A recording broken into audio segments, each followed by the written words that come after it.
Good morning, everyone. Thank you for joining us, and we will be starting briefly. I will just share my screen so that you can see some of the functionalities of this webinar.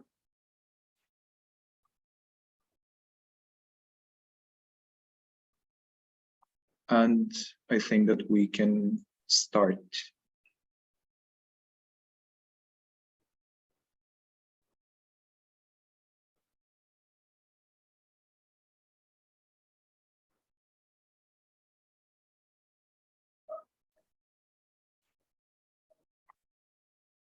So I hope that you can see the screen that I'm sharing. Now, it is my pleasure to welcome you to today's webinar, Community Energy Financing Models. This webinar is part of our ongoing project, Innovative Financial Models to support the transition to renewable energy sources, or InnoFinRES for short. And I'm very pleased to be your moderator today. My name is Miloš Sokolic, service designer at Startup Social Innovation Lab, and the coordinator for this project. Now, before we start the webinar, I will briefly switch to Macedonian to once more explain how the participants who need to can access the interpretation functionality on Zoom. Почитувани учесници, почитувани говорници, со големо задоволство ви посакувам добре дојде на денешниот вебинар Модели за колективно финансирање. За време на вебинарот е достапен симултан превод на македонски и до истиот можете да пристапите со кликнување на иконата на Zoom која наликува на глобус и одбирање на каналот за македонски. Упатствата можете да ги видите на самиот екран, а доколку се уште имате предизвик да пристапите кон преводот, ве молам обратете се во четот. Се надевам дека сите успешно пристапивте до оваа функционалност и ќе продолжиме сега на англиски. So, while we are still warming up and trying to set everything up, I'd like to invite everyone to join a quick Menti survey and answer a couple of questions around this topic. You can either scan the QR code on the screen, or you can go to menti.com and you can use the access code that you can see on the screen as well.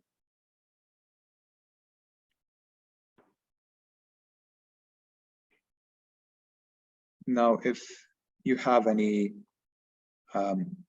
maybe issues accessing this, please feel free to write in the chat.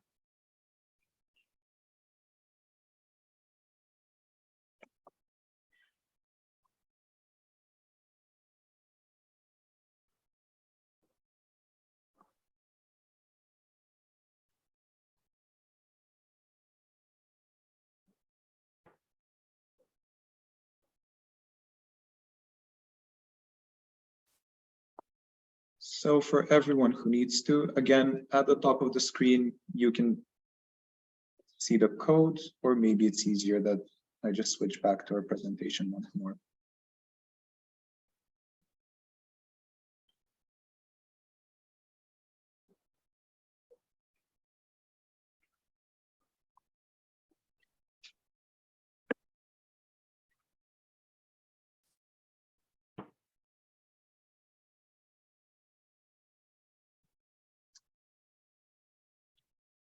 So you can once more see the code shared on the screen.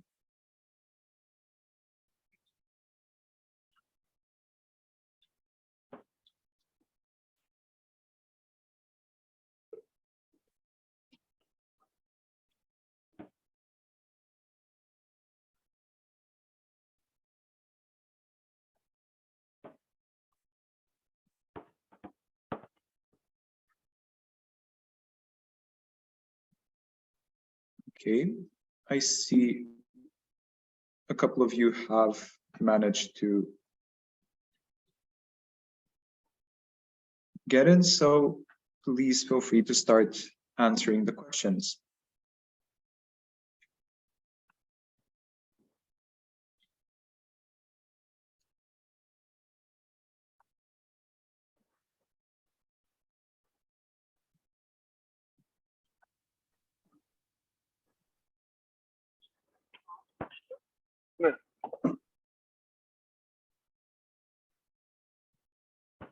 Okay. I think we can move on to the second one.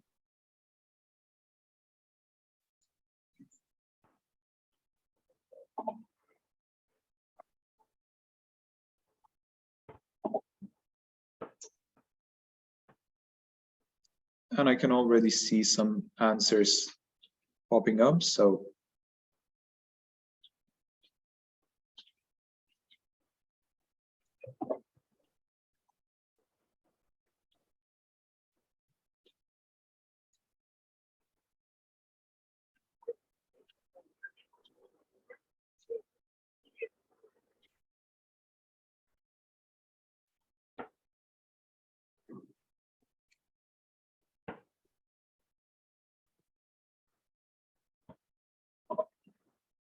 perfect. Thank you, everyone. And we will be moving on to the final question for the start of the webinar.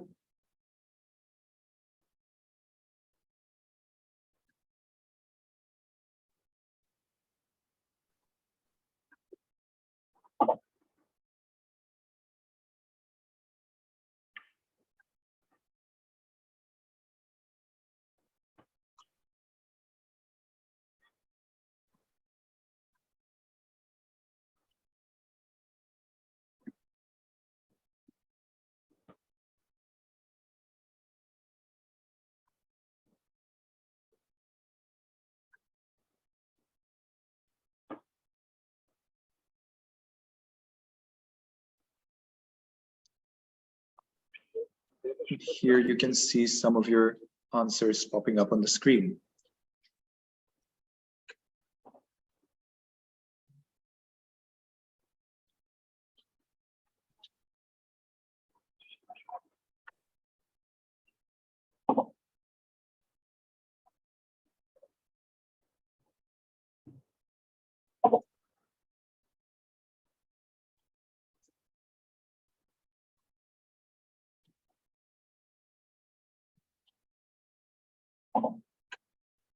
All right.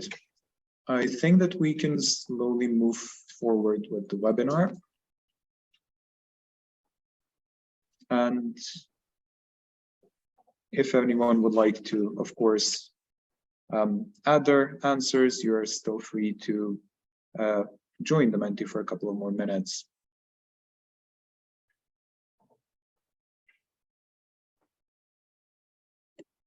So, before we start with the webinar, I'd like to briefly introduce who we are and what this project is all about. So SmartUp is an NGO that is active in the areas of education, climate change and environment, and public sector innovation. We work as an ecosystem builder, aiming to connect and involve various stakeholders in the process of developing and supporting social innovation. In this project, InnoFinRES, we are joined by the municipality of Ilindan, Solar Macedonia, CLIC, the Križevci Climate Innovation Lab, Corimaco, and the Energy Council of the island of Gran Canaria. This project is supported by EIT Climate Kick. Now, the aim of this project is to create a novel financing model to facilitate the transition to renewable energy sources. This model will be based on best practices for community financing and impact investment for local government. Various stakeholders will be involved in a participatory process to create this model. And the aim of this is to ensure that the model is both viable and feasible in the local context.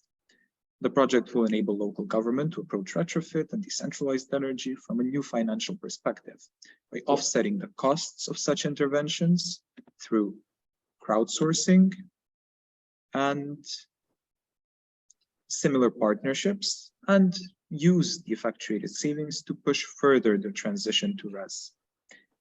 Now, at the end of the webinar, I will share more about our next steps and how you can follow along and get involved. The goal of today's webinar is to introduce you to some examples of successful community energy models and offer a look into alternative financing models to support this transition in the context of community action and what local government can do. So, with that being said, I would like to invite our first speaker, Ms. Sanela Mikulčić-Santić, who is a manager of the Click Energy Cooperative. Sanela, you can share your screen while I introduce you. So Sanela has worked on the development of a crowdfunding model for energy projects in Croatia and on community building for the establishment of the Click Energy Cooperative. Click's mission is to create sustainable and resistant local communities on the energy transition path. Sanela, thank you so much for joining us. I hope that you can hear us well. Yes, just a minute. Okay, I will share now again.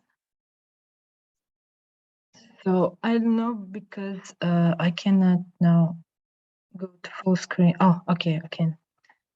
So thank you for presenting me. Welcome to everyone, and I'm glad to be here and to talk about my experience.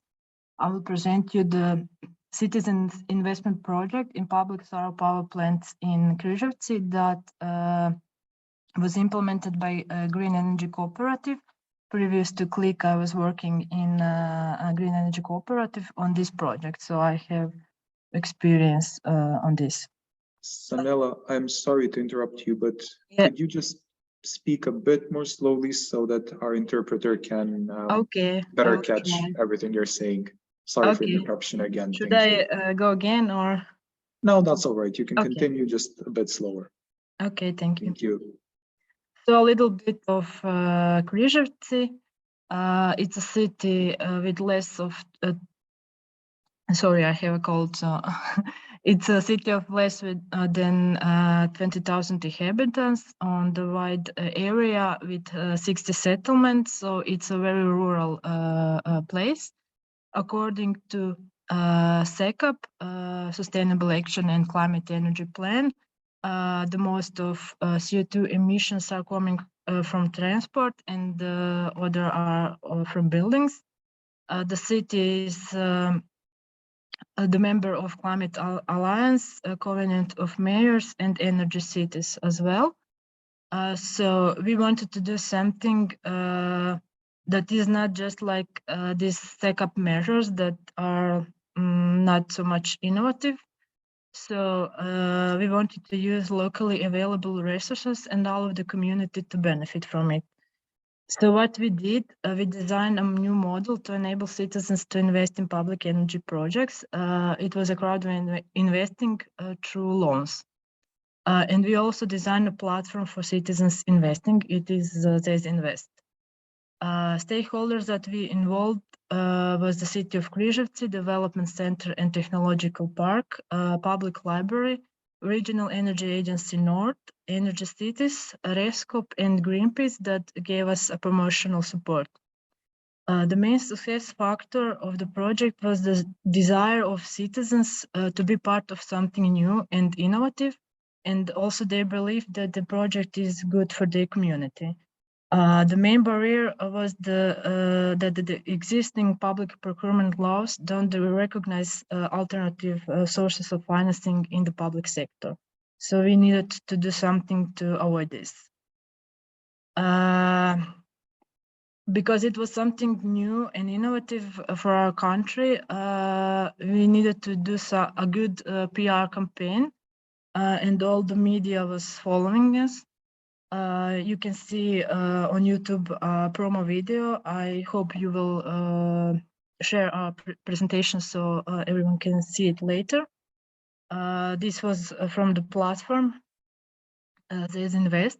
So what we did is two 30 kilowatts solar power plants in which citizens invested. The first one was on Development Center and Technological Park. It was an investigation of 30,000 euros, and the campaign was 10 days with 4.5% of interest rate.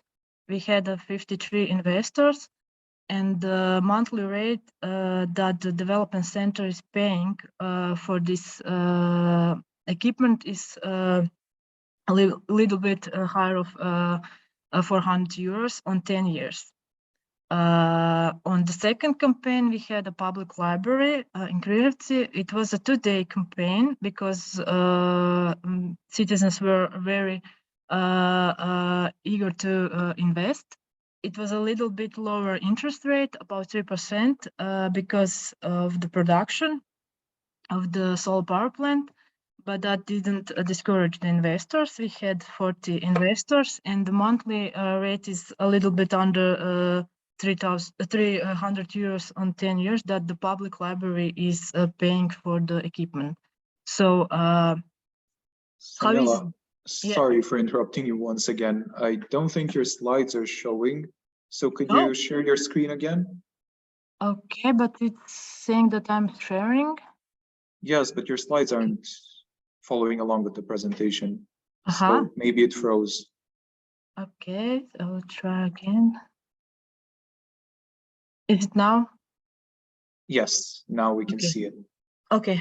So you can just briefly mention that here you can see the development center, public library. So this is a development center, solar power plant, and also on the public library. So how the model is working. So now I cannot go to another slide. Okay. I'm not sure what is going on. I cannot change the slides.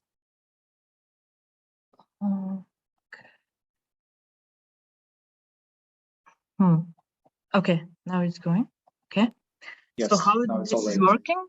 So investors, the citizens, are giving the micro loans to Green Energy Cooperative, which has a lease agreement with the user of the building.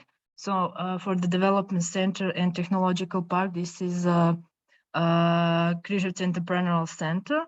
And then the Križevci Entrepreneurial Center is repaying the rent to Green Energy Cooperative on the monthly basis.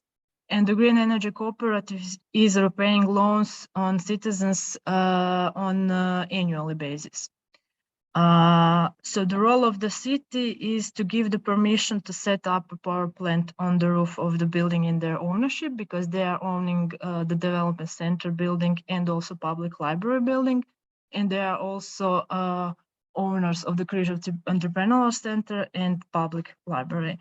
So they are also giving the public support for the project, and they are actively involved in promoting, which is very important to gain the trust of the citizens.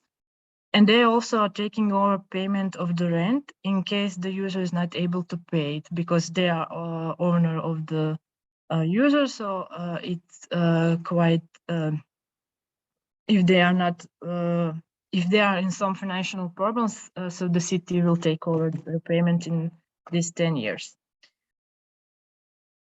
Okay, so I would say that the most social benefit resulting from the project is the establishment then of a local energy cooperative, CLIck.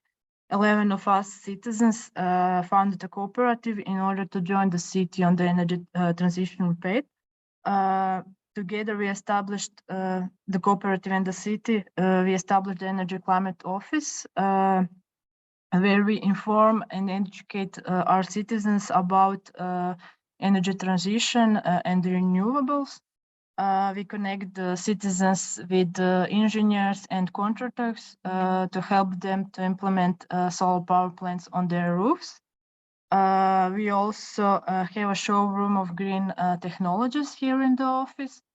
And all of these initiatives triggered a mini solar revolution in the city, because we now have about 100 solar power plants on households in last 2 years. Before that, we had only about 5. So all of this resulted in more power plants in the city. I didn't tell you about the average investments and some technical stuff, but I will leave this for questions. So this is our office now, and our partners in the office, in the showroom. So I'm glad that I could transfer you our experience and what we did, and I'm here for your questions. Thank you, Sanela. Thank you. Now, everyone, remember that we will have a Q&A session at the end of our speakers' presentations, so please note down and keep any questions you might have for them until then. Now, I would like to welcome our next speaker sharing their experience, and that's Mr. Tomasz Zver. Tomasz specializes in the management of different types of organizations, from private-owned companies to the public sector. He has experience in technical engineering, sales, strategic planning, project management, and the application of modern leadership methods. For the last 12 years, he has been working with local authorities, helping them to start up energy projects based on renewables. All of his projects are based on cooperative business models. Tomasz, welcome, and please start your presentation. Hello. Let me share my screen. Do you hear me? Yes, we can hear you. Okay, I would like to ask you. Okay, you put on the screen. Actually, this is a. Okay.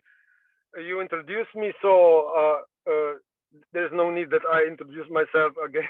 So, actually, municipality of Loški Potok is a really small municipality in the south of Slovenia. It's actually in the middle of the forest.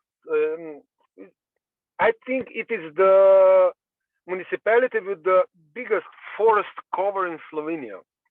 So there was it was a logical idea when I start to work with municipalities to building a district heating systems based on wood biomass, that I also go to municipality of Loški Potok. And that happens in 2015. And we at once start with the mayor to work on an idea, because there is also ideal situation for district heating in municipality of Loški Potok, because there all main public buildings are in the center of the village, and they use a lot. Sorry, I'm sorry to interrupt you, but again, because we have interpretation, could you please yes, just a tiny bit slower? Thank you. Yes, sorry for interrupting. Yes. Sorry. Okay, then I will wait now for a few seconds for interpreter to catch me up. You can go on, yes. Okay, so Loški Potok has a main public buildings in the center of a village, and they have used a lot of crude oil for heating these buildings. So we start with the idea to build a district heating based on wood biomass, because there is a lot of forest workers in this area. The cooperative model was actually logical idea to use as a business model for building a district heating. So that was the first step. We built up a cooperative with a few members, and first members were forest workers. The idea was that these forest workers will supply a wood biomass to this district heating. So we prepare a project, get EU subsidy. We get a huge EU subsidy that I have to stress out. It was actually, I think we get 70% of the investment we get from the EU subsidy, but nevertheless we still have to finance 30%. And then the idea was that that this district heating will sell the heat through the district heatings, and out of the income from this heat, from this out of this income, we will pay for a loan. So we persuaded the bank that we have a contract with our members, which will pay for heating in the period of next 15 years. So bank give us a loan for building district heating based on this contract, which we have for selling a heat for 15 years. Okay, there was also very easy way to persuade the bank, because the main user of the heating was a municipality of Loški Potok. And bank has a guarantee that municipality will buying a heat next 15 years. So they give us a loan. So we have a EU subsidy, and we have a EU loan, and so we build up a district heating system. It cost actually 800,000 euro. It was it's actually a quite big system, big investment. And now we are selling a heat. We are working now for 5 years. Our cooperative members are supplying a wood biomass to this district heating, getting quite good money for it, and we are still making a bit profit in this cooperative. But we agree at the beginning that this cooperative won't make any profit or giving a profit to the members. So we have to invest this profit, and we are now building a new project. So we built new energy community around solar plant. We're now building a second solar power plant, big 50 kilowatt. This is the second one, and we are paying it everything out of our profit of this cooperative. And Milos, can you change a slide? And now, and Milos, okay. And this is our second project. Now, it's very big, and actually it's fourth very big project. We get a building permit for a wind turbine, big 1 megawatt. It is actually third building permit in Slovenia. And we made it because of a cooperative model. We persuade the authorities that we will use the electricity for local need, for water supply, for garbage water, and so on. And we get a building permit. And now we have also get an investors to give us money for this investment and so on. So cooperative model actually show in the recent year, when this is a huge, probably also in Macedonia, you have a problem with energy prices, I assume. Because in Slovenia, at the moment, it's a crazy situation. Everything is going up for 100%, for 200%. And cooperative model is now showing a really good strength, because our members are not increasing the prices because of they are members of our. So it's a really, I think cooperative model is now showing showing us that it is a really good model in all situations, especially when there is a stressed situation on the market. And I think also in Slovenia, there are investors who are starting to believe in cooperative model. At the beginning, it was really hard. So I think that's all for now from my side. Milos, I just would like to excuse myself, because I'm now getting into area where I will have a very, very bad cover with I'm stopping at the moment with this presentation. But now I will going further with my drive, and I think I will going to the area with low cover, so it's possible that I won't be able to answer the questions. That's all right. If we have any questions for you, I think we can follow up after the webinar. Okay, perfect. But thank you so much for agreeing to share a bit of your experience with us. Thank you both to Tomaž and Sanela for your presentations. I think you've made quite a strong case for the cooperative model, especially in the context of community energy. Now we will be moving on to our next speaker, Mr. Agamemnon Otero. Agamemnon, you can start sharing your screen while I introduce you. Agamemnon is CEO of Energy Garden, co-founder of Repowering, Brixton Energy, Community Energy England, and has sat on the UK government's Community Energy Contact Group. He has an MSc in Architecture, Advanced Environment and Energy, and previously worked as the Director for Renewable Energy Project Finance and Social Responsibility. Having had cancer twice, Agamemnon has a BSc in pre-medicine and worked in a pulmonary clinic as the head medical assistant for 2 years. After this, he spent 10 years as a fine artist making hospitals hospitable. In 2014, he was named a London Leader. In 2016, he was awarded an MBE for services to community energy.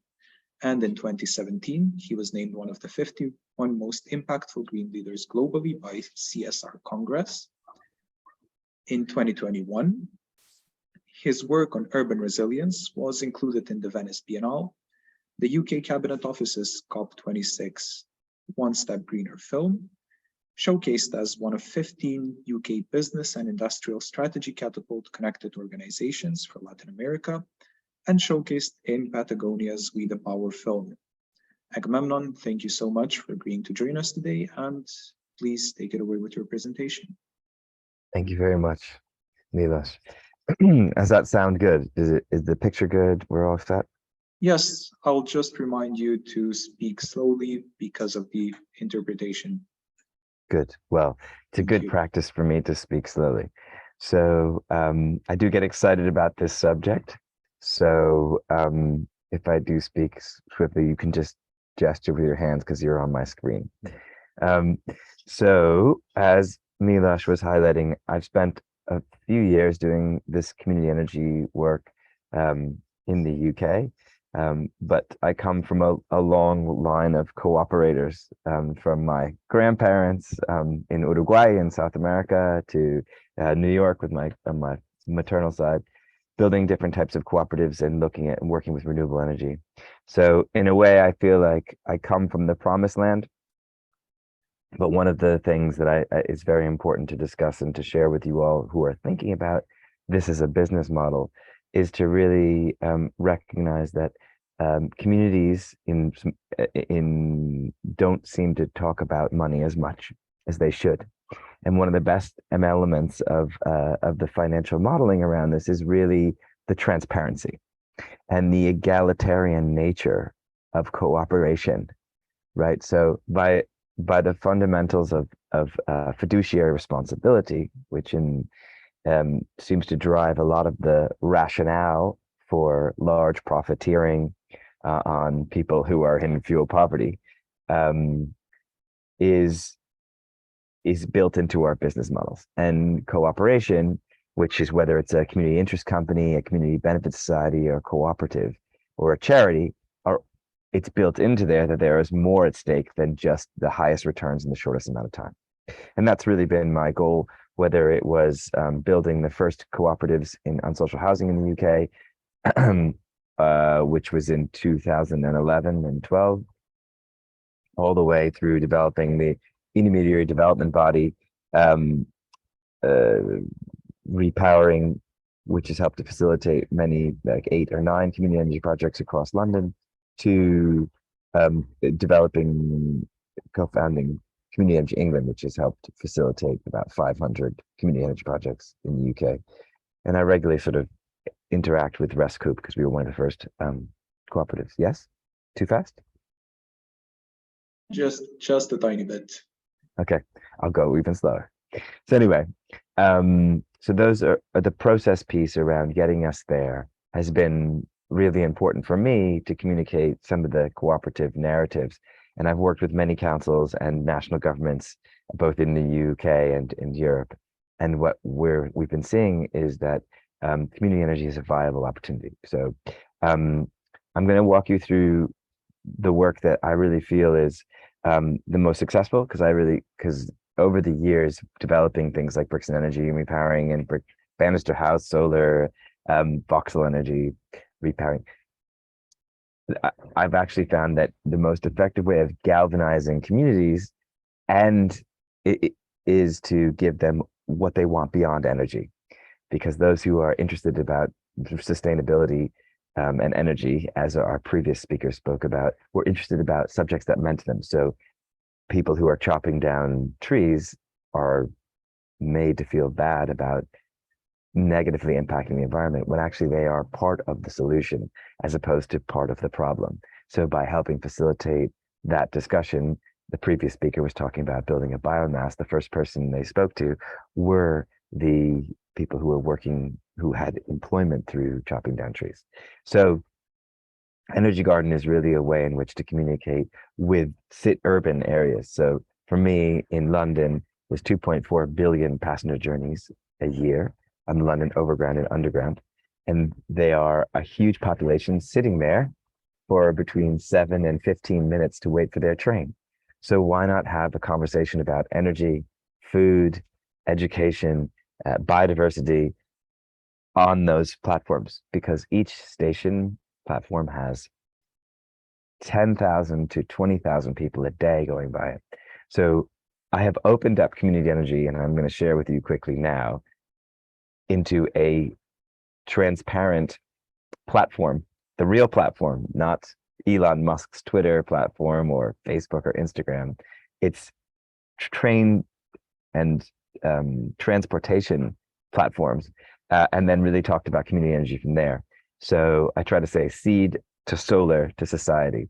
So the way it works, and I would say that the simple high level breakdown is that community energy is really individuals coming together, as you can see here in the left-hand corner, to invest in infrastructure.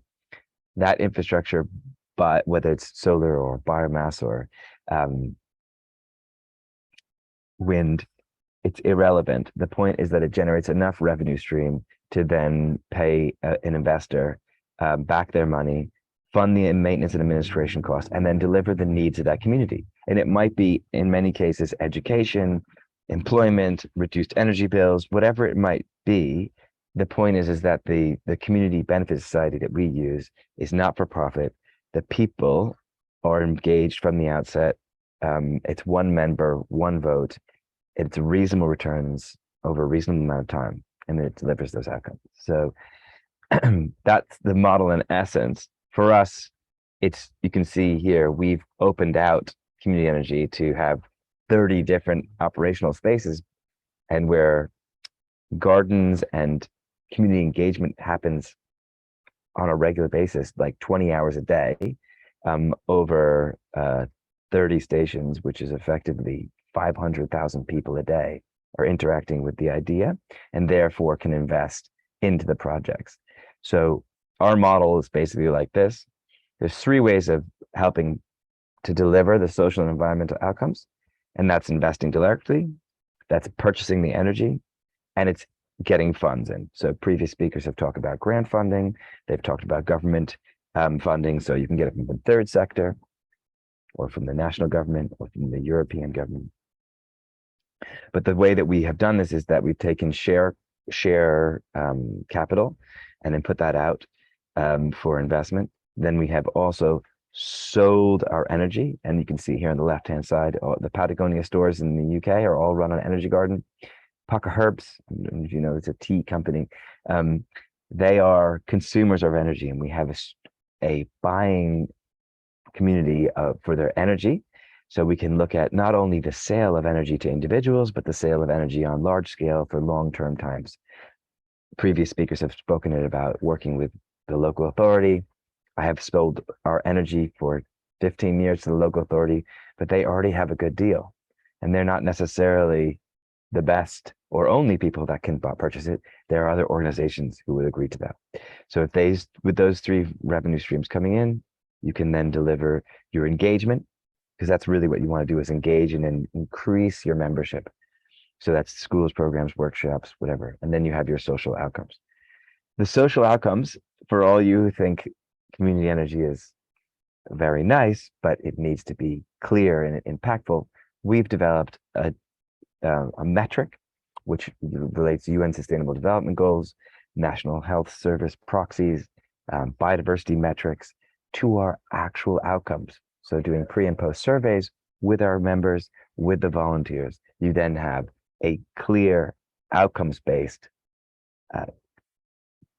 partnership with your consumers. Here are some of the people, and this is what it looks like.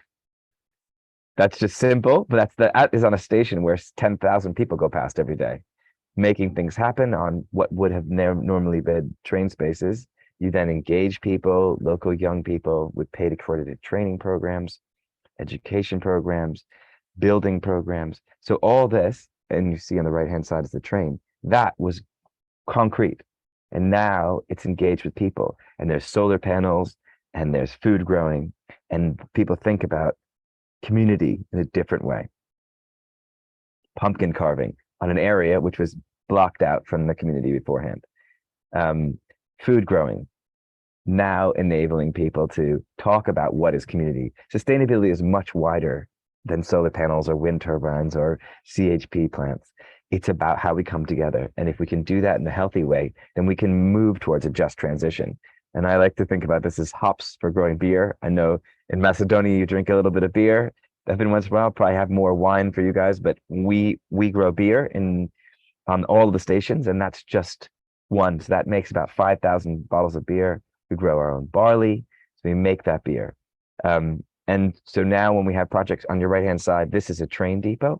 In the UK, train infrastructure is the highest, transport is the highest emitting carbon sector in the UK, and it's only going up, even though there's like electric cars and things. All of the freight and things are pushing it up. So here's an example of a 400 kilowatt project on a train depot, the first in the UK. And this is the sort of average revenues that would come in from that would be from 400 kilowatts, number of panels, degradation rates, the generation, 300 megawatts per annum. So therefore we can sell that energy both into the rail to run the trains, but also any excess to those partners. So that's really the sort of model itself. And when you start to do this, we work in blocks. We say, okay, we're raising 1,800,000, 1.2 million. That will do 3 projects or 6 projects or whatever. So yeah, so with that growth, then the community can grow. So as we grow with our solar, we then can deliver more gardens, more youth training programs, more schools programs. And it's not just about how do we make it financially viable, it's how do we have to communicate the viability to the communities, because their investment then makes a virtuous circle where they keep investing. Anyway, this is what we had right now. It is an offer that's open now, and we have about £450,000, which we've raised so far it's a current offer. And that's the sort of what it is. You have withdrawable, non-transferable shares that allow people a 5.5% return. The minimum investments is from £50, so that's like 60 euros. And we give that clarity so people can invest for their children, but you have to be above 18, so that if you are below 18, then you have to be in trust with someone. So that's the sort of modeling and everything there. I'm happy to hand over to you guys and speak further later on. So that's the project. If anyone's in London, there's the information. You can take a snapshot. You're more than welcome to join us. Well, thank you, Agamemnon, for your presentation. I think it was especially useful and wonderful to see how important community building is to these types of projects. My pleasure. Now, as we've mentioned, any questions you might have, please note them down, and we will have a Q&A session at the end of our speakers' presentations. So next we have Mr. Tim Taylor. Tim specializes in supporting organizations and communities to develop and deliver transformative social, economic, and environmental change initiatives. He enjoys designing and facilitating high-impact initiatives that require communities to identify an ambitious collective aspiration and then to work together towards achieving it. Currently, Tim is leading the Thriving Communities Initiative, which has a mission to help communities in Southeast Europe to create radical enough change to thrive in the 21st century. Now, due to some technical difficulties, Tim has already recorded his presentation for today, and we will take a look now. Tim is, however, present with us, so please do follow along attentively and note any questions you might have for him.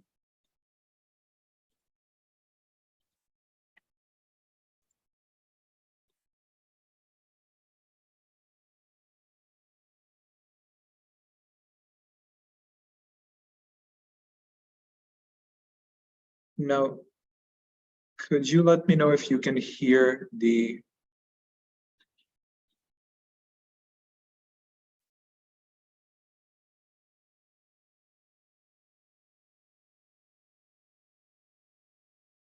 So since I'm sharing my screen, could you please let me know if you can hear the recording?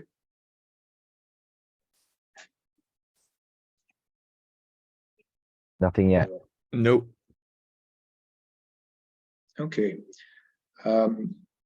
Until we get this sorted out, I think that maybe we can have our next speaker start now, and then we can follow along Tim's video, just so that we don't lose any time with technical details. Arseny, I hope that you are prepared.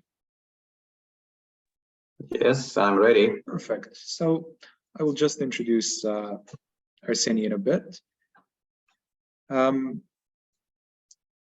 Tarasov has solid experience as an international top manager in some of the largest IT companies on the global market. Prior to joining FinancingModels, he worked as a digital transformation director and enterprise and partner group director at Microsoft. He was also an independent director of digital transformation at UTS and GM of Adobe Systems in RCS and MENA regions. Mr. Tarasov also had top-level positions at Siemens Enterprise Communications and Cisco Systems, and worked as a regional director and vice president at Parametric Technology Corporation. Now, Arseny is working on another project under the same call as InnoFinRES called EnerBuild, and he will tell us more about their work. Arseny, please, you can share your screen and start. Yeah, can you see my screen now?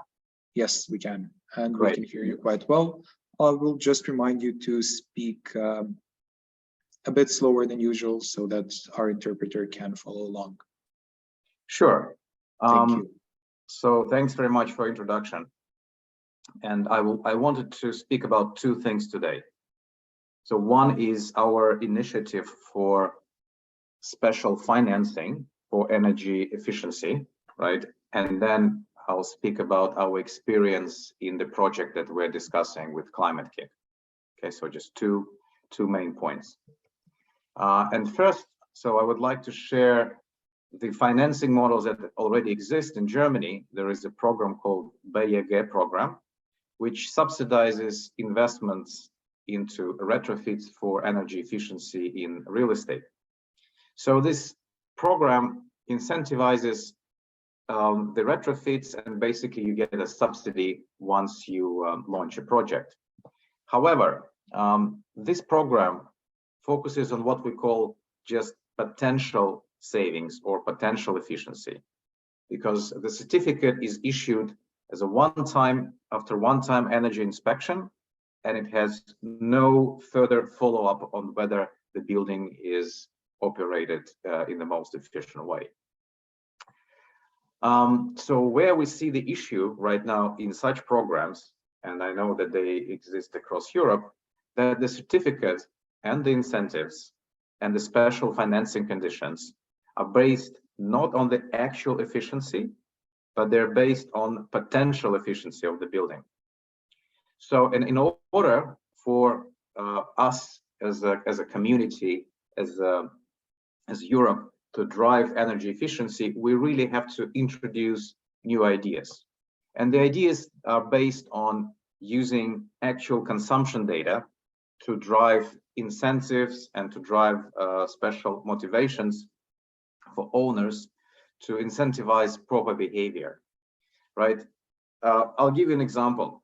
Even with most modern and economic cars, where the vendors say that they consume, let's say, 10 or even less liters per 100 kilometers, if you don't operate this car properly, if you drive at very high speed, obviously the car will consume much more than 10 liters. the number can reach to 20 or 30 liters per 100 kilometers. The same with buildings. I mean, you can build a very nice building, get energy certificate, but if it's not properly operated, if you don't understand how energy is consumed and distributed, then you can basically forget about energy efficiency. And I will show you a few examples how this is happening with our projects.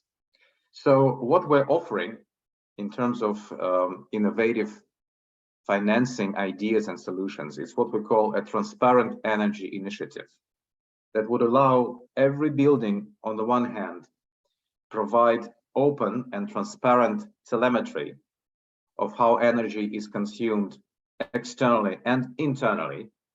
At the same time, provide this data to those who are interested and who is ready to analyze this data and propose best solutions and propose professional recommendations about improving operational efficiency, right? So by doing this, we can solve two problems. We can incentivize the right behavior, right? And at the same time, we can really save money and reduce energy consumption across our real estate. So this is the first this is the first part I wanted to share with you related to innovative financial solutions. However, if you want to implement them, obviously there is a big issue which is related to lack of data, lack of transparency, lack of tools that allow to understand energy consumption, energy distribution, really economically, so that people and experts can make qualified decisions for optimization. And for that, we developed the platform, which is called Hyperware. And the focus of this platform is really to collect big data about energy consumption internally, about operations processes in the building, to make sure that it's very simple, easy, and affordable to start getting full picture of what's going on in the building. And then based on this picture, take further steps. We call it a three-step approach. So first one is data collection, then analysis, and then optimization, right? And this is exactly what we're going to do with our partner InfraSpeak at our Gran Canaria project. So we're implementing the data collection hardware this week. And then based on this data, we will start optimization and recommendations for improvements. This is an example of the dashboards and information we're getting. And as I said, we're collecting really big data. So we're not talking about one parameter per hour or one parameter per month. This is really collection of data about the processes happening in real time. So such pictures and such analytics are critical to make right decision about energy consumption peaks and potential inefficiencies. Also, we identify the issues, we identify anomalies. The platform drives notifications. So we really answer three questions. What is wrong? Where and when it happened? So it's really easy and fast for maintenance and facility management teams to take care of potential inefficiencies and make sure that they're resolved in the most efficient way. Also, we integrate with our partners from InfraSpeak to make sure that all of these work orders and tasks are taken care of. So basically what we do is we provide what we call your own virtual energy manager, right? It's a very high qualification service that provides recommendations based on real data that we collect in buildings. And I wanted to show you some of the use cases that we realized in a previous project. So for example, in this particular case, we identified and the platform detected the issue with a gas boiler operation. When we detected this and we fixed the problem, the customer realized 13% reduction in gas consumption. In another case, we were asked to help with the diagnosis and energy efficiency in a big warehouse, refrigeration warehouse. And by analyzing the data, by providing professional expertise, we managed to reduce power consumption by 12% in that particular building. In another case, there are a lot of human errors during operation stage of any real estate. And in this particular case, we identified that, for example, snow melting system on the roof of a building was still working in summer. So by identifying this and reminding the customer, we managed to save 40% of energy for that particular equipment. So basically, this is, in short, what we offer. On the one hand, a special financing solution, which is focused on really efficient operations. On the other hand, we are really specializing in understanding what's going on in the building in order to reduce energy consumption, in order to be more energy efficient and make qualified decisions to move further. So that's the end of my presentation. Thank you. Thank you as well, Arseny. It was quite interesting to hear this approach to energy efficiency and community financing as well. Now, Tim will be our final speaker for today. I think Tim will try to do his presentation live instead of sharing a video. So Tim, if you could please.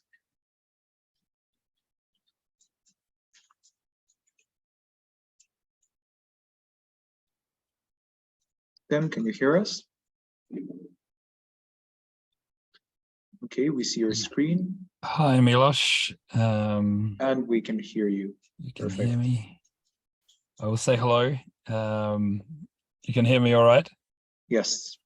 I think maybe just in the interest of bandwidth, I'll just go with the screen and I can start my video back up later. That's all right. Just a reminder, please speak slowly so that our interpreter can follow along. And feel free to start. Thank you. Okay, wonderful. Can you see that all right now? Introduction slide. So that's the right dimension. Well, good morning, everyone. Great to join you. I hope this works better than the video. At least we tried. So, I mean, thanks everyone for the wonderful examples already shared. So in the interest of time, I'll just quickly cover a few more that I think are interesting to add into the mix, but not go into too much detail for right now. We can come back in the discussion and the rest of the work. So Agamemnon's already talked about their amazing work in London, a fantastic example. So thanks a lot, Agamemnon, for taking the time to share that today. Another one that in the UK, where there's a lot of, I think, really advanced work on community energy. Maybe, as Agamemnon said, because the system is sort of failing quite badly on other, in a conventional way, there's a lot of motivation for community groups to get together and try to do better. And in Oxfordshire, the Low Carbon Hub initiative, I think, is another fantastic example that's really also achieving quite a lot of scale. Of course, it started small, but it's grown a long way. They have more than 50 different renewable energy assets. They've worked through solar. They have small scale hydro, relatively small scale. And excitingly, this year, they've commissioned this really quite large ground-mounted solar project. I think it's about 19 megawatts, the Ray Valley Solar Farm. And so they're getting into infrastructure scale community energy. And they forecast that this will generate 10 to 13 million pounds worth of value to reinvest back into the community, exactly as Agamemnon was saying, back into things that benefit the community. Because there is a business in energy, of course, but whose business, how is it structured, who gets to invest and who gets to benefit. And again, this sort of separation of, I think this, in terms of thinking about how to structure governance, organization models, financing models, they have, in a similar way, the low carbon hub IPS. So this is the community benefit society model again. And then this has two subsidiaries for their larger assets. So for the hydro, and then there's another one which you don't see on this picture, but on the left-hand side for Ray Valley. So they have conventional companies, which are subsidiaries to the society model, which is essentially like a cooperative type model. So investors become members of this entity. This is where the capital is raised. This is where the assets are developed and managed. And this is where returns are paid out of. And then they have a community interest company, which is a social enterprise model, again in the UK. Basically, it works like a company, but it's asset locked. It's not for profit. So there's surpluses they put into that entity, and that's where all the people sit. And that's where also their wider community energy work. They have a program around retrofitting homes, which is obviously complex, supporting businesses and also supporting other community projects. So I think this kind of, in terms of looking at legal forms and business models, a vehicle for the assets and a vehicle for the people, and is quite a sensible way to go. Exactly technically how you set that up will be a little bit different in North Macedonia, obviously, to the UK or other countries. So that's just something I think to take out of their model. And again, they're very good at the kind of community financing that Agamemnon's talked about. They've raised millions and millions of pounds to invest into their projects, and they've gone beyond also just gathering investment for specific projects, which is a great place to start. Like Sanella talked about, we've got this solar project, let's raise finance, let's make this. But moving into a model where they raise finance into a fund, which, and like Agamemnon's also doing, then you have the flexibility to kind of manage that in a more commercial way as well. So that's also something they've noted that was really important in their evolution. Start small, but think about how to build into that kind of model. Again, I'll cover this quickly. Another story from Germany, a long story, much longer than we have time for right now. But in Schönau, a small town, this goes back to after the Chernobyl disaster, a group of citizens saying, well, we have to do better than what we are managing so far in our energy systems. We can't have these sorts of disasters. They tried to lobby their existing energy utilities to do better, to shift towards renewables, to invest in efficiency, more to get off nuclear at that time, now increasingly obviously to get off carbon. But when the incumbent utility basically said, no thanks, we're happy doing things the way we always have, even if it's not as good for people and planet, they managed to organize a massive citizen campaign, citizen referenda, a huge investment campaign.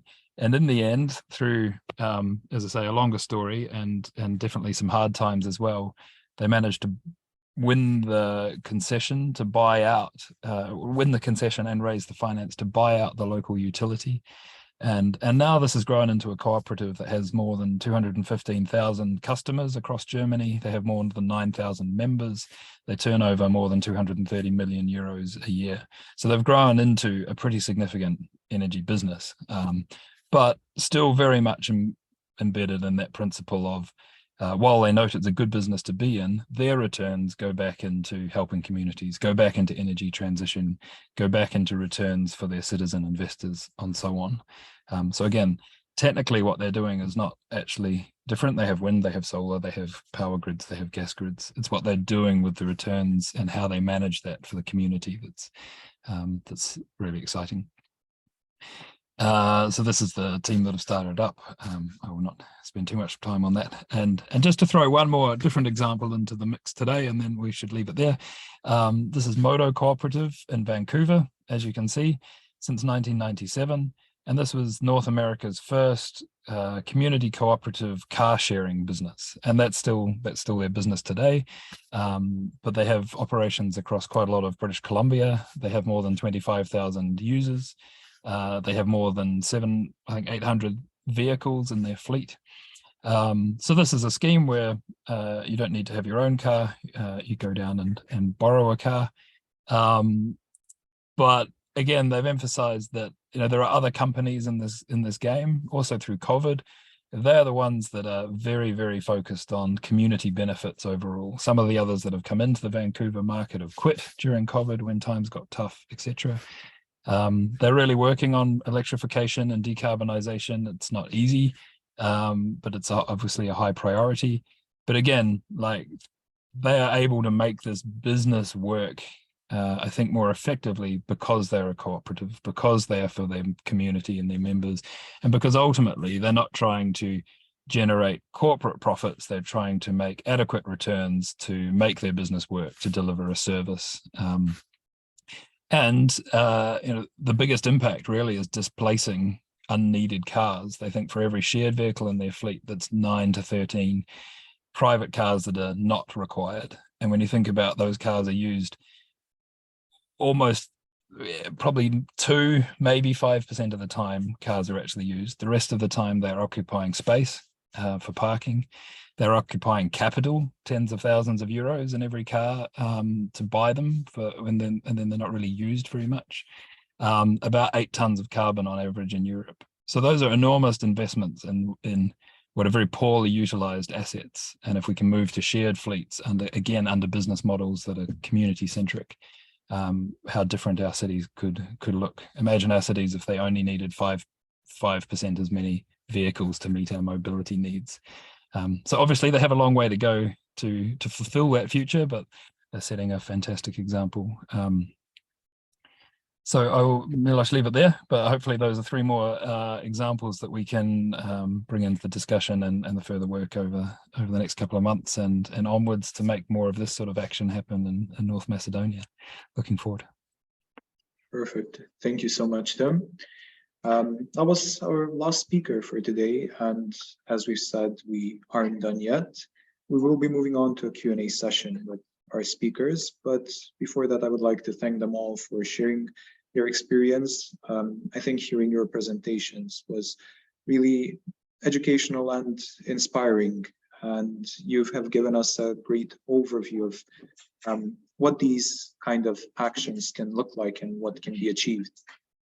Now, before we move on to our Q&A session, I invite everyone to once again join Menti and answer a couple of brief questions. You can see the QR code or the access code on the screen. So the way to access it is, again, the same. You can either scan the QR code by pointing your phone at it, or you can use the access code and go to menti.com. These are just a couple of short questions, which shouldn't take more than a couple of minutes.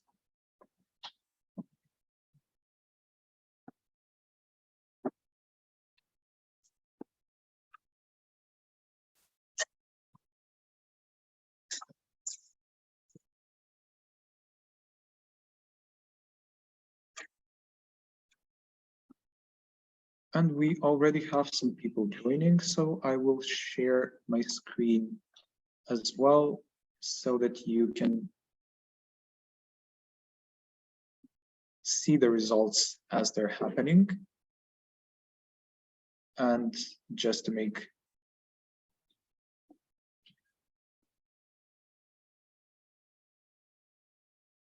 so, I think that from the answers we can conclude that most of you maybe didn't have necessarily an idea of these types of models, or you had heard of them before, but not fully. So I hope you found these presentations educational in that aspect. And I think we can move on to our next question. Now, this is maybe for the people following from Macedonia, and we would like to know what your opinions are. Can these models truly function here?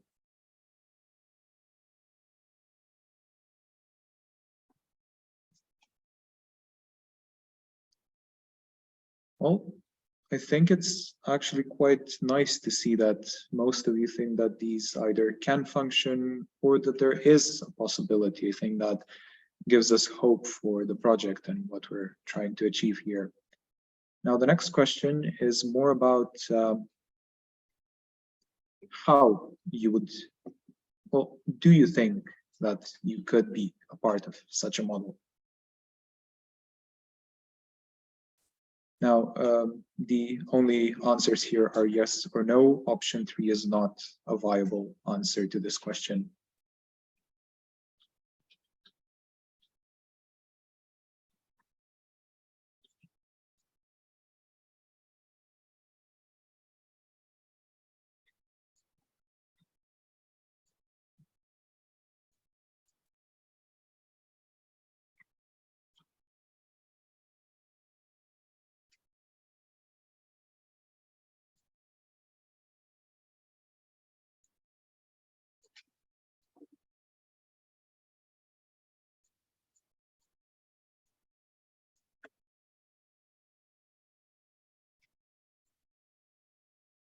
Okay, I think that this is more or less the number of answers we had with the previous question. And again, it's really nice to see that most of you think that, well, the majority of you think that this is something that can actually happen here and you are willing to participate. Now, our final question is how you would like to participate in this type of a model.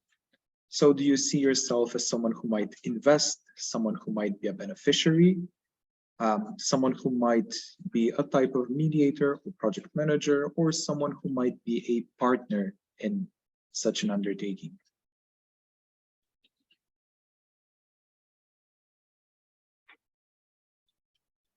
Okay, we have 2 investors. That's great to see.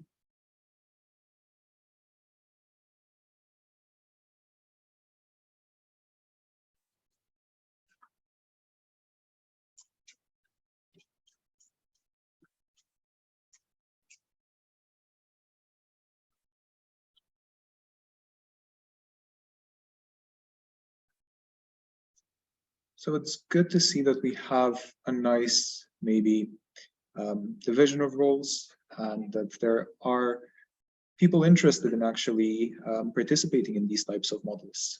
The good news is that this webinar is just an introduction to this project, and you will have plenty of opportunity to get involved, participate, and contribute.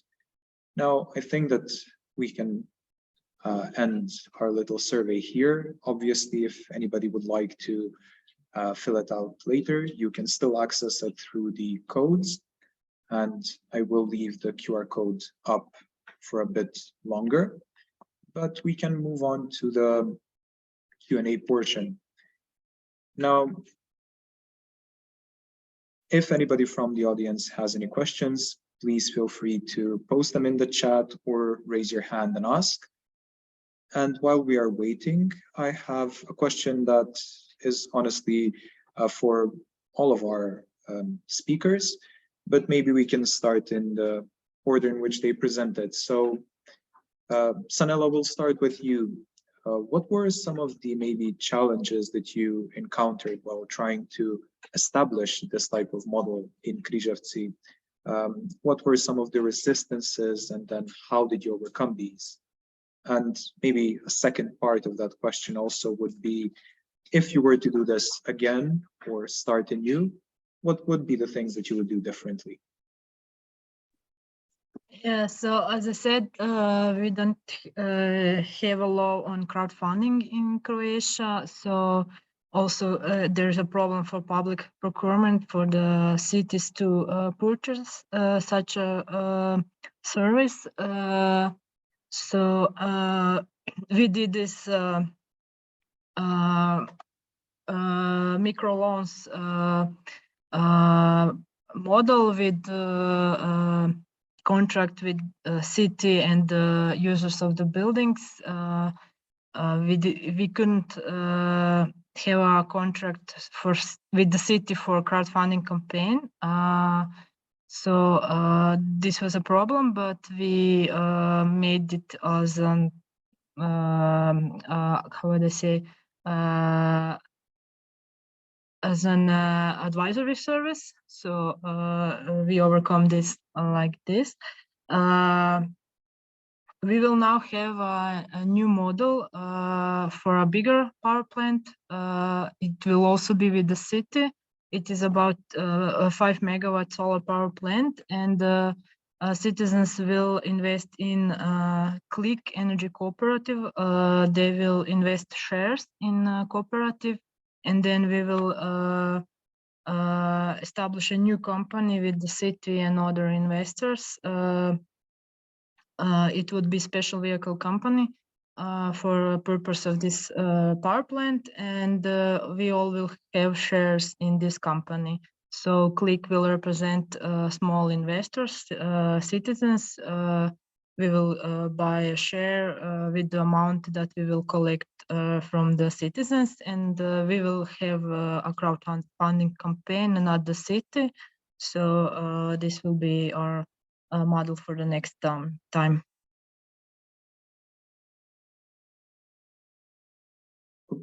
Perfect. Thank you for your answer.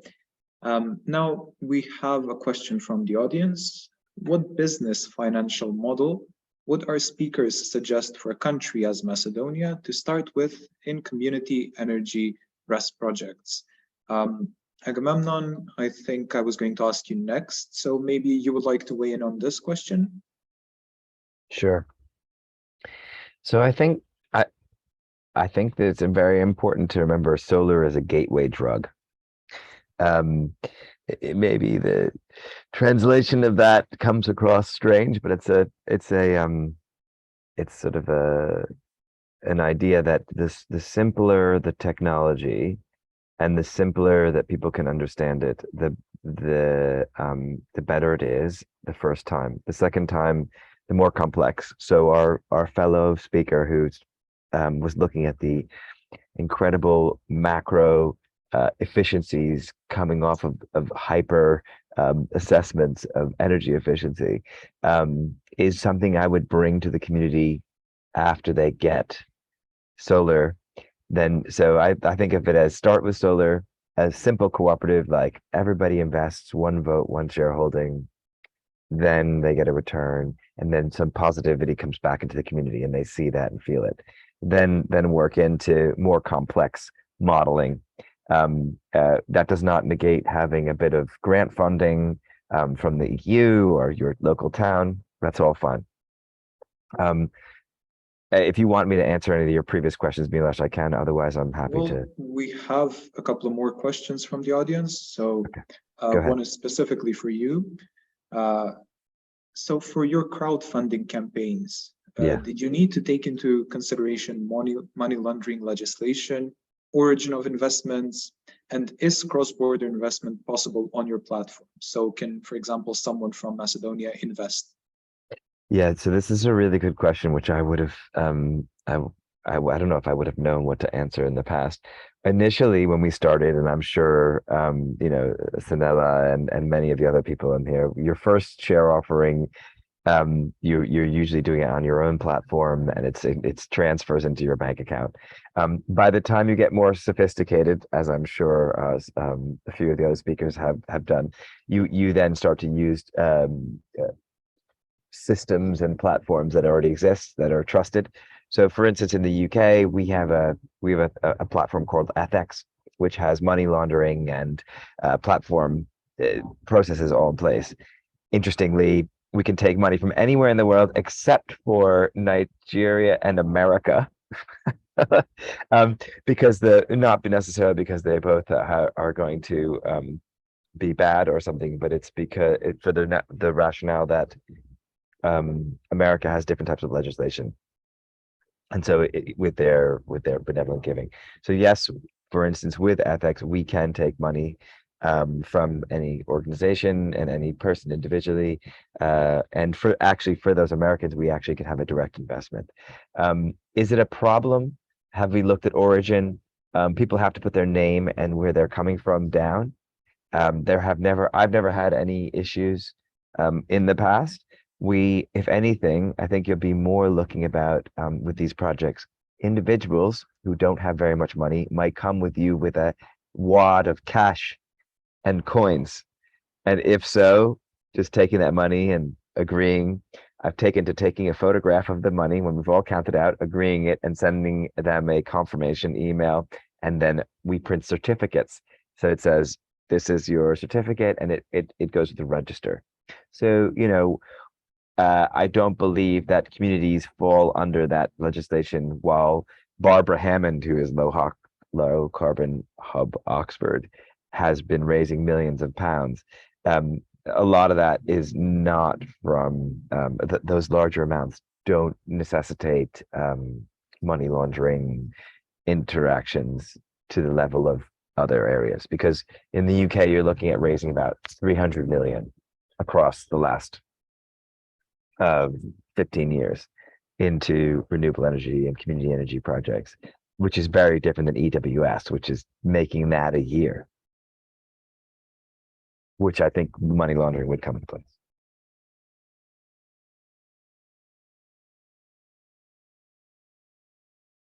Oh, muted. So thank you for your answer, and I hope, Olympia, that this answers your question. And we have another question as well. This one comes from Joja, and I think, Sanela, you might want to take a lead here. So the question is how to finance initial voluntary work of personnel in establishing an energy cooperative and performing its initial activities. And Agamemnon, you can also feel free, all of the speakers, please feel free to jump in, but Sanela, I know that you have some experience in this, so it would be great to hear from you. Yeah, I hope you can hear me because I have some workers on the nearby. So yeah, for Click, we have this. We were lucky to establish the Click within the project. It was a Horizon project and also the Future Cities project. So these were initial finance for the establishment and also for our initial activities. Now, 2 years from our establishment, we are working on the market. We have some cooperation with the city. So we have some, beside the project money, we have also some earnings from our market services. But for the initial, yeah, we were covered, so I cannot answer you how to. It's good to use these EU projects because now there's a lot of EU projects for energy communities and establishing for energy communities. So this could be a good start for this initial work. Perfect, thank you. Does anybody else maybe have something they would like to add here? Good. I mean, Milos, I would just say from all the examples I've looked at, I mean, it is a critical success factor is having really passionate people who want to be entrepreneurial and creative and do something good for their community first and foremost, because I think there's always a lot of hard work in trying to start any of these things up. You are, you know, necessarily and importantly doing things that are challenging the status quo and the current system. That means that there are battles to be fought, and it's not always going to be reimbursed financially exactly how we would like. It's really important to build business models and get to the point that you can pay people to do things properly, particularly when it comes to managing investments and assets. So there is a point where it has to cross out of volunteer time and into professional time, at least for sort of the core management team. But I think, yeah, there is sort of plenty of hard work that has to go into these things. And I think so that's kind of one of the challenges, is how to encourage and support that kind of creativity. And, you know, with this balance of people have to invest themselves to a certain point, but it's also, it can't be done purely around kitchen tables and volunteer effort. either. So you have to sort of start not knowing how things are going to be funded, but then we have to find solutions, and then you have to turn it into sort of business models. But I think even like, I'm not sure Tomasz is still here, but like models like Ložki Potok and things, for example, I still think there's a, you know, when you look at boards and governance, there's a lot of people investing volunteer time, even around these business models that are quite successful. I don't know, Agamemnon, you might also have a view on your, what is the balance of volunteer time and paid time in some of your enterprises? I'm happy to interject if you want me to, Miloš. Otherwise, I'm very happy to stand down. Okay. Yeah, thanks, Tim. I 100% agree. That's how I started the talk, saying how you know, there's a the communities coming together is amazing, and they don't like to talk about money as much. That is absolutely fundamental to the success of these projects. I usually start with a spreadsheet. When you have these projects usually start in a pub. And they are, you know, they might be at someone's house, but you have a few drinks and some food and just start talking. Now, having a spreadsheet and saying, how many hours do you think you can give this week or this month is all fine. And you maybe have 6 or 7 people, and 2 of them seem to be giving a great deal more time than the others, which is fine. But then having that plan and saying, oh, I can give 4 or 5 hours, and then reflecting each time you come back to the pub or the community center or whatever and saying, how many hours did you actually do? Oh, I did 1, or I did 6. And you'll start to see who's putting in a lot of time. And it's very important to look at funding them at some point. Now, if people go into it for the money, it's very different than if they go into it not for the money. And you as the organizer will only be able to tell that. So a lot of the sort of group organizers or elders of the community already exist, and they're already there. So it's always best to try to get those people to get activated in the group and to actually try to start to feed them with a little stipend. As an organizer of many community projects, as well as a developer and project manager of the first, I would say that having a really open and transparent discussion about how much time and what the time would be paid for will keep you in good stead with your community, and also will make you retain people. Otherwise, you'll have a constant, you know, overextend and burn relationship, which can, in the long run, deter more people from joining your project. Maybe just one last thought on this, Miloš, is also money is not the only way to value contributions. And there are a lot of people with time they could give to things, but they don't, or they can't. And also other assets like space.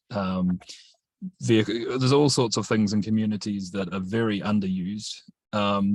But I think respect, and there's quite a lot of models, not again as Agamemnon sort of, particularly food, things that also go beyond energy, but people in the community who might have skills who aren't getting to use them very often will be very happy for opportunities to share their skills, especially if their contribution is recognized. At the same time, it's very important not to be exploitative, and you know, this work is hard and it does deserve to be paid as well. But I think, you know, being creative around that and really seeing kind of like what are people in it for is, and you know, it's been a long time since I showed up to a pub with a spreadsheet, but I'm gonna have to try that again. Sounds good. Thanks. I learned Excel in a pub. Come on. There we go. So thank you, everyone, here, especially for these last couple of answers. I think they're great considerations to have since we're kind of in the infancy of our project. I think that this marks the end of our webinar. Since there aren't any more questions from the audience, I think we can slowly wrap this up. I hope that you all have enjoyed yourselves, that you had the opportunity to learn something new and be inspired to take action. I would like to once more thank all of our speakers for taking the time to share your experiences and maybe teach us a bit more about what you're doing. And I would also like to thank our partners and donors as well.